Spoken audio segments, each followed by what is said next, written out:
মঞ্চটা Pakistan, আসরটা PSL.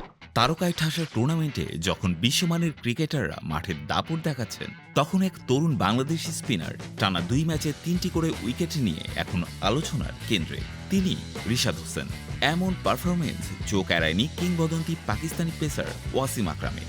ধারাভাষ্য কক্ষে বসে ক্যামেরায় রিশাদকে দেখে আবেগঘন কণ্ঠে বলেই দিলেন, এই ছেলেকে আমার কাছে বাংলাদেশের ভবিষ্যৎ মনে হচ্ছে। লাহোর কালান্দার্সের হয়ে খেলতে গিয়ে একের পর এক ম্যাচে প্রতিপক্ষের ব্যাটিং লাইন আপ গুড়িয়ে দিচ্ছেন রিশাদ। মঙ্গলবার করাচি ন্যাশনাল স্টেডিয়ামে করাচি কিংসের বিপক্ষে নিজের কার্যকারিতা আবারও প্রমাণ করেছেন তিনি। ৪ ওভারে ২৬ রান দিয়ে ৩টি গুরুত্বপূর্ণ উইকেট তুলে নিয়ে করলেন একাই ম্যাচের সবচেয়ে গুরুত্বপূর্ণ স্কেল। শান মাসুদ, ইরফান খান আর আব্বাস আফ্রিদির উইকেট তুলে নিয়ে রিশাদ কার্যত ভেঙে দেন করাচির মিডল অর্ডার। সবচেয়ে চমকপ্রদ বিষয় হল ইনিংসের ৮ম ওভারে নিজের প্রথম বলেই উইকেট।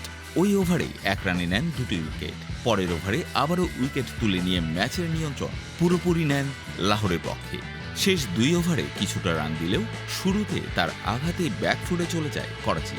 পুরো দল অল আউট হয়ে যায় মাত্র ১৩৬ রানে, আর লাহোর পায় ৬৫ রানের বিশাল জয়। এর আগের ম্যাচেও রিশাদ ছিলেন দুর্দান্ত। কোয়েটা গ্ল্যাডিয়েটর্সের বিপক্ষে ৩১ রানে ৩ উইকেট নিয়ে বড় ভূমিকা রেখেছিলেন দলের জয়ে। সব মিলিয়ে ২ ম্যাচে ৬ উইকেট নিয়ে এখন তিনি পিএসএল এর যৌথভাবে শীর্ষ উইকেট শিকারী। তার সঙ্গে আছেন পাকিস্তানের আরেক লেগ স্পিনার আবরার আহমেদ। এই ম্যাচে লাহোরের বিশাল স্কোরের পেছনে বড় অবদান রাখেন ফকর জামান ও ড্যারেল মিচেল। ফকর খেলেন ৪৭ বলে ৭৬ রানের ঝোড়ো ইনিংস, আর মিচেল করেন ৪১ বলে ৭৫ রান। এই দুইজনের ব্যাটে চড়ে লাহোর তোলে ২০১ রানের বিশাল স্কোর, যা করাচির জন্য হয়ে যায় পাহাড় সম। বিদেশি লিগে বাংলাদেশের ক্রিকেটারদের মধ্যে বড় পারফরমেন্সের ইতিহাস খুব বেশি নেই, কিন্তু রিশাদ হোসেন নিজের যোগ্যতায় এবার সেই তালিকায় ঢুকে পড়লেন।